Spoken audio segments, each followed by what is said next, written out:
कराग्रे वक्ते लक्ष्मी मूल्य शरीर मध्य तुम गोविंद पर बातें के देश में समुद्र उसने देवी पर्वत तर्बण विष्णु तिरमत पाद पच्चीस वसुदेव तुम देवम कंचार मधुम देव की परमाणु कुसुम गुरु गुरु ब्रह्मा गुरु विष्णु गुरुदेव मत्सर गुरु साक्षात पर ब्रह्मा तस्मै गुरुदेव या कुंदे नदू तुषार हार दौला या शुभ वस्त्रावता या वीणावाद दड़मदित खरा या क्षेत्र प्रशासन या ब्रह्मार सुत शंकर प्रभुति विवे सदा विदेता सामा पातु सरस्वती भगवती निशेष शांताकार भजन गण सपसनाभम सुरेश विश्वाधाम गगन चंद्रमे वरुण शुभागमम लक्ष्मीकांतम कमल नयन योगी भेदिया निगम वंदे विष्णु भवहरण सर्वे लोकनाथ ब्रह्मा वरुण श्रीतम सतुम दिव्य सत्वे वंदे सागपदकमुपनिषदे गाह्य समागम दयाना विश्य तथागत्यन्मंचा पचयन्ति योगिनी यस्यानंतर न विद्रु सुरासुरगणा देवा तस्मै नमः पपन पारिदात्रम तोत्रे व्यतिरेक प्रम ज्ञानम मुद्रा पुष्णा गीता मुतुदेन सीताराम नमः माँ भवानी माँ भगवती माँ पार्वती माँ जगदम्बा महादेव बुद्धिमान सरस्वती ब्रह्माणी माँ ब्रह्माजी ब्रह्मपिता माँ लक्ष्मा विष्णु माँ नारायण ओम नमो भगवती हे जगन्नाथ पुरी सुभद्रा बोराम डाकोरना ठाकुर गोकुल मथुरा वृंदावने सुभद्रा बोराम बद्रीनाथ एक मूल्यवान द्वारकाना राजा रसुना द्वारकाना राजा हे बुरिका हनुमान दादा बुरिका हनुमान जी महाराज बुरिका हनुमान दादा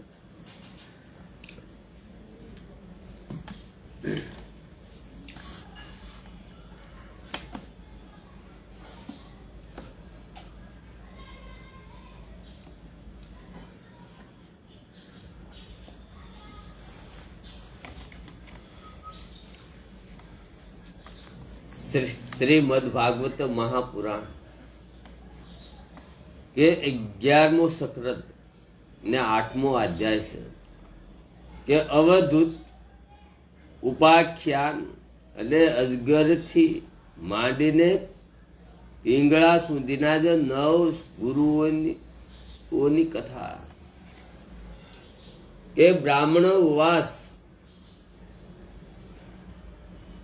કે અવધૂત દત્તાત્રેય કહે છે કે હે રાજન ઇન્દ્રિયોનું જે સુખ એવું સર્વગમાં હોય છે તેવું નરકમાં પણ છે જેમ પ્રત્યેક ક્રિયા વિના દુઃખ આવે છે એ પ્રમાણે સુખ પણ આવે છે તેથી બુદ્ધિમાન લોકોએ તેની ઈચ્છા ન કરવી જોઈએ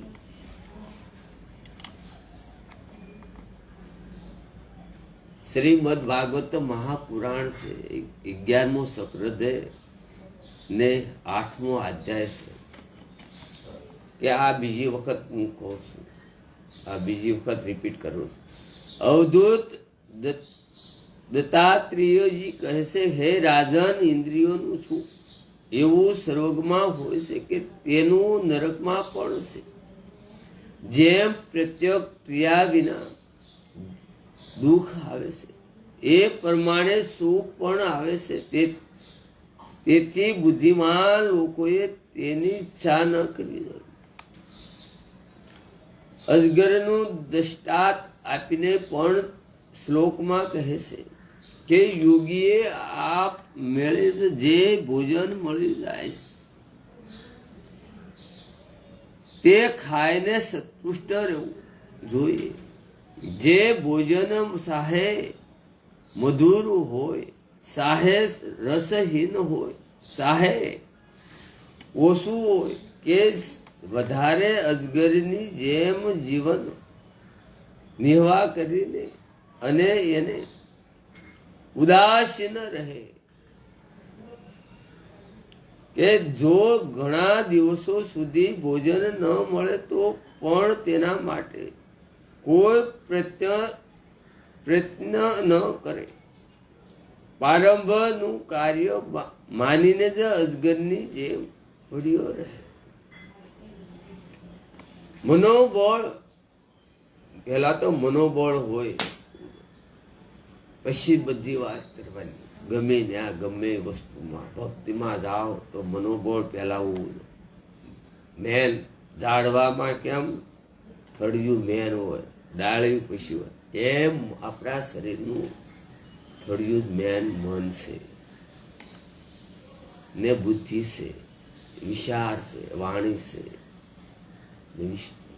દ્રષ્ટિ છે.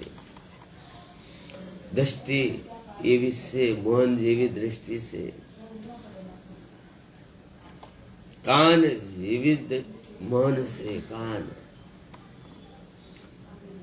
મનોબળ, ઇન્દ્રિયો બળ ને શારીરિક બળ, આ ત્રણે બળ હોવા છતાં પણ અને ઇન્દ્રિયોમાં કાર્ય કરવાની ક્ષમતા હોવા છતાં પણ જાણે સૂતો હોય એમ પડી રહે, અથાતું સંસારની ઝંઝાટમાં જ ન પડે. સંસારની ઝંઝટમાં ન પડે. સમુદ્રના દ્રષ્ટાંત દ્વારા તે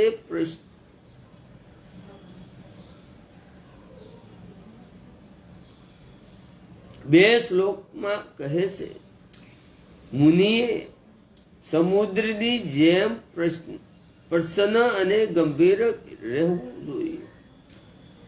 તેનો અંદરનો ભાવ સમજી ન શકાય તેવો દંડ ઉલ્લંઘન ન થાય તેવો અંગાત એ પ્રભાવશાળી હોવો જોઈએ.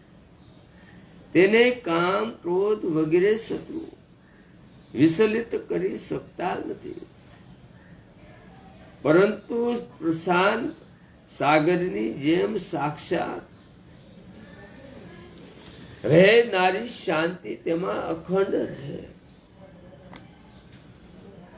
સમુદ્રમાં નદીઓનું પાણી આવે છે, સમુદ્રમાં નદીઓનું પાણી આવે છે, તો પણ તે તેની મર્યાદા ઓળખતો નથી. પછી પાણી ન આવે તો તે સુકાય પણ જતો નથી. તેમજ પ્રમાણે મુનિએ પણ સમુદ્રથી હરખાવું નહીં.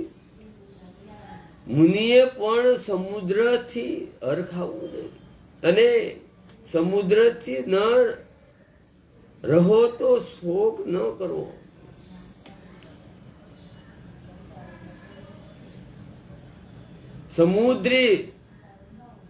સમુદ્રથી હરખાવું નહીં અને સમુદ્રથી રહે તો શોક ન કરવો. મુનિએ બંને અવસ્થામાં સમુદ્રની જેમ એક સરખું રહેવું. હવે પતંગિયાનું દ્રષ્ટાંત બે શ્લોકમાં દ્વારા આપે છે. જે રીતે પતંગિયું મોહ વશ અગ્નિમાં બળી જાય છે, તે જ રીતે અજિતેન્દ્ર યુક્તિઓ દેવ માયા રૂપી સ્ત્રીને જોઈને તેના મોહમાં ફસાઈ જાય, ફસાઈને જ અંધકારમાં ઘોર નરકમાં પડે છે.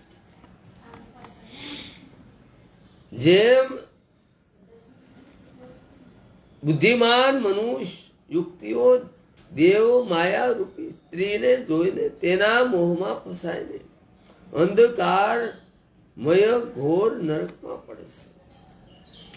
કંચન કામની આભૂષણ વસ્ત્રાદિ જેટલા પણ દ્રષ્ટો છે તે બધા માયાની બનેલા છે. તે બધા માયાથી તો બનેલા છે. મૂઢ બુદ્ધિ વાળો મનુષ્ય ઉપયોગ બુદ્ધિથી તેમનામાં આસક્ત થઈને પોતાનો વિવેક ગુમાવી બેસે અને પેલા પતંગિયા જેમ સર્વય તેમાં જઈને પોતાનો નાશ કરી બેસે છે.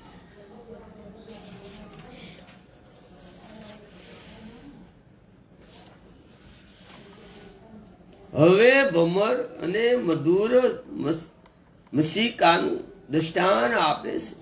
ભમર એ રીતે જુદી જુદી જગ્યાએ જુદી જુદી જાતના પુષ્પો ઉપરથી પુષ્પોનો રસ ગ્રહણ કરે છે. તે જ રીતે મનશીલ મુનિ થોડું થોડું અન્ન માધુ કરી ઉષ્ટિત અનેક ઘરેથી લાવે છે. આમ કરવાથી શરીરનો નિવાહ પણ થઈ જાય છે અને આપવામાં કોઈને ક્લેશ પણ થતો નથી. વળી જે રીતે ભમર નાના મોટા સર્વે પુરુષોના સાર ગ્રહણ કરે છે, એ જ પ્રમાણે કુશળ મનુષ્યો નામના મોટા શાસ્ત્રનું શાસ્ત્ર ગ્રહણ કરવું, વિવાદ ન કરવું. હવે મધુ શિકિયાનું ઉદાહરણ આવે છે. વળી મુનિએ ભિક્ષાનું અન્ન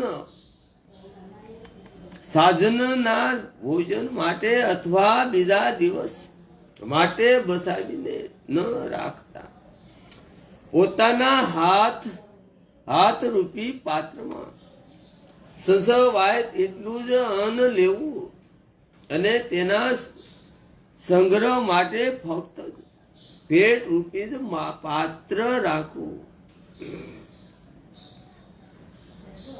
કારણ કે ઉંદર પોષણથી જ અનેક ગ્રહણ કરનાર મધમાખીની જેમ મનુષ્યનું જીવન પણ જોખમમાં મુકાઈ જાય છે. આવું સમજીને સંન્યાસીએ કોઈ પણ પ્રકારનો સંગ્રહ કરવો નહીં. સંન્યાસીની વાત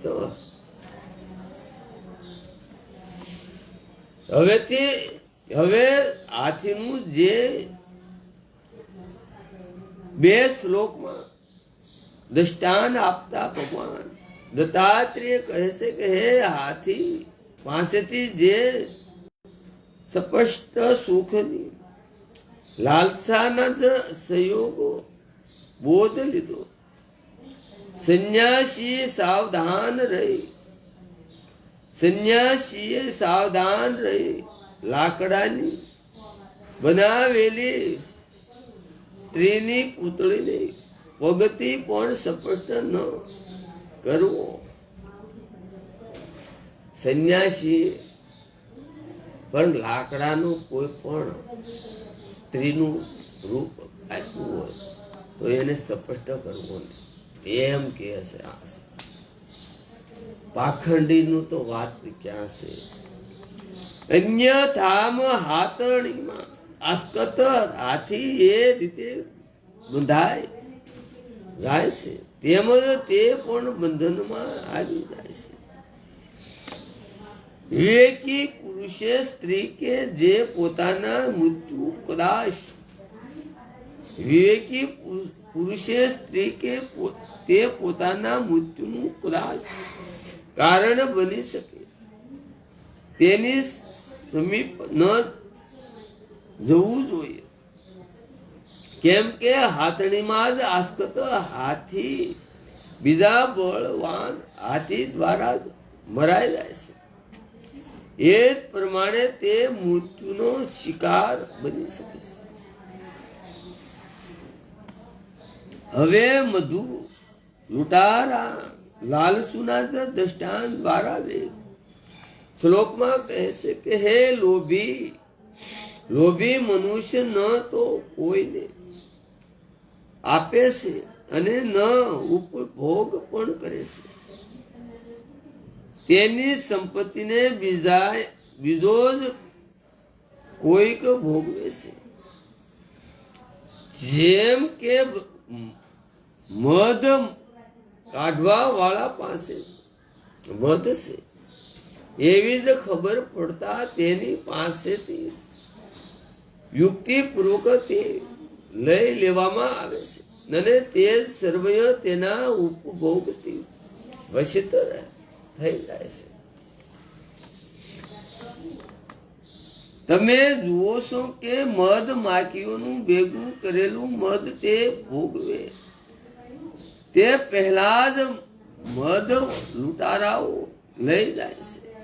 તે જ પ્રમાણે ગ્રસ્તોએ બહુ જ મહેનતને મેળવેલા પદાર્થોને જેનાથી તેઓ સુખ ભોગવવાની અભિલાષા રાખે તેમનાથી પહેલા સંન્યાસીઓ અને બ્રહ્મચારીઓ ભોગવે છે. તેનાથી પહેલા સંન્યાસીઓ અને બ્રહ્મચારીઓ ભોગવે છે. કારણ કે ગ્રસ્તો પ્રથમ અતિથિ અભ્યાગતોને ભોજન કરાવીને પછી સર્વે ભોજન કરે છે.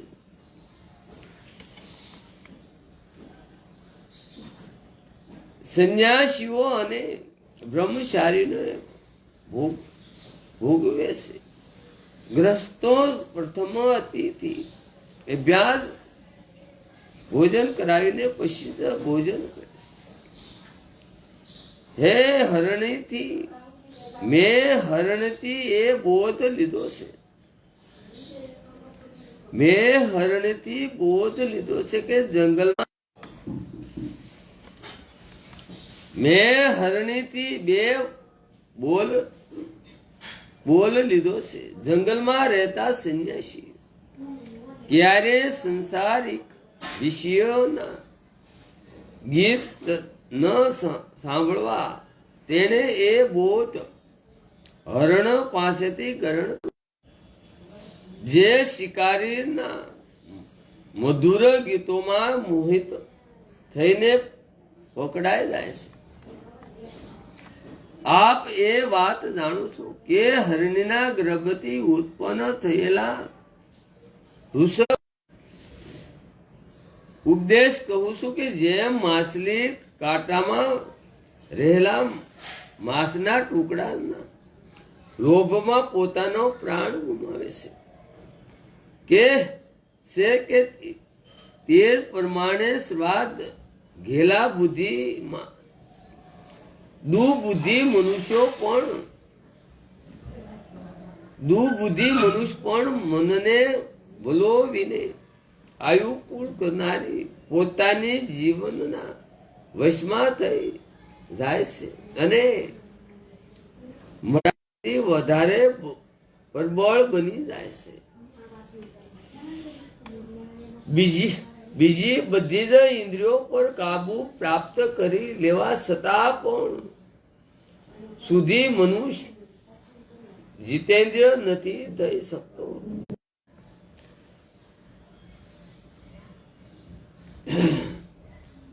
કે જ્યાં સુધી તે રસે ઇન્દ્રિયો પોતાના વશમાં નથી કરી લેતો. એ વેશ્યા સર્વેશ્યા સારણી તો હતી અને રૂપાળી પણ હતી. એક દિવસ કોઈ પુરુષોને પોતાના સ્થાને લાવવા માટે ખૂબ બની ઠંડીને ઉત્તમ વસ્ત્રાભૂષણથી સજી ધજીને ઘણી વાર સુધી પોતાના ઘરના દરવાજા પર ઊભી રહી. હે શિષ્ટ પુરુષ, તેને ધનની કામના હતી, તેથી તે અથલોલુપ સ્ત્રી કોઈ પણ પુરુષને તે તરફ આવતો જોઈને એવું જ વિચારતી હતી કે આ પૈસાદાર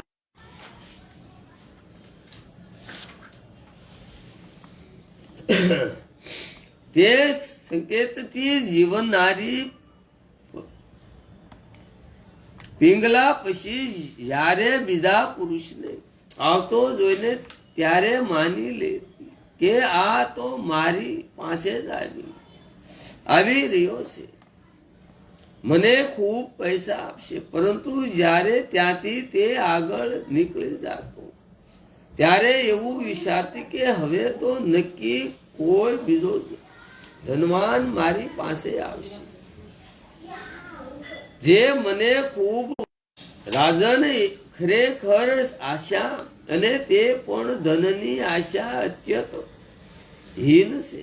ધનવાનની રાહ જોતા જોતા તેનું મોઢું સુકાઈ ગયું, ચિંત આકુળ થઈ ગયું. હવે તેને એ ગીત શ્રી પડ્યું, અથાતું તેના અંતના જે ઉદર નીકળ્યા કે હે રાજન, તમને કહું છું કે સાંભળો. વૈરાગ્ય જ આશા રૂપી ખદાને જ કાપવા વાળું દંડ શાસ્ત્ર છે.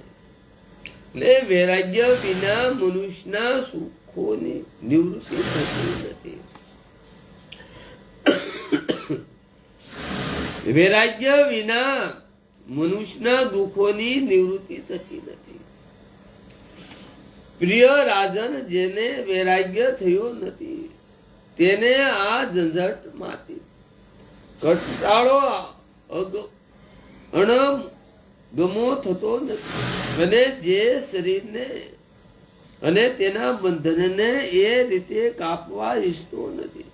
જેમ અજ્ઞાની મારી મૂર્ખતા અને મારા મનોહર વિસ્તાર જો તો જુઓ.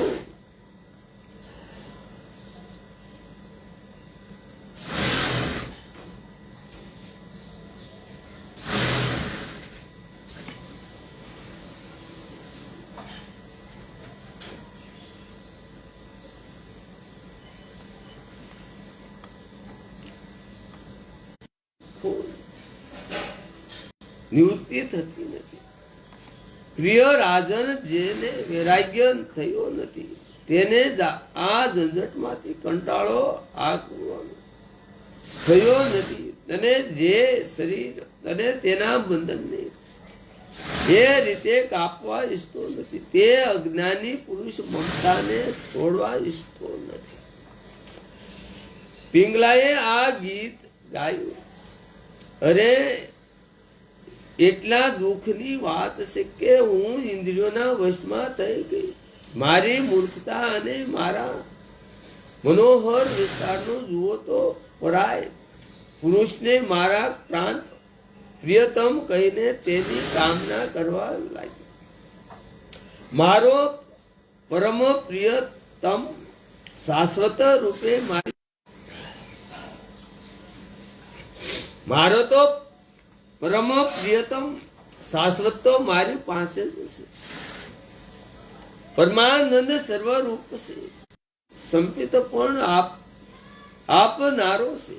આવા મારા હૃદયમાં બિરાજેલા ભગવાનની હાજરીમાં તેમને છોડીને જેવો ઈચ્છા મુજબ ભોગ સંપાદન કરવામાં પણ અસમર્થ છે, તથા દુઃખ, ભય, આધિ, આયુધ, શોક અને મોહ ઉપજાવનારો છે. એવા લોકોનું મેં સેવન કર્યું, તેથી હું મૂર્ખ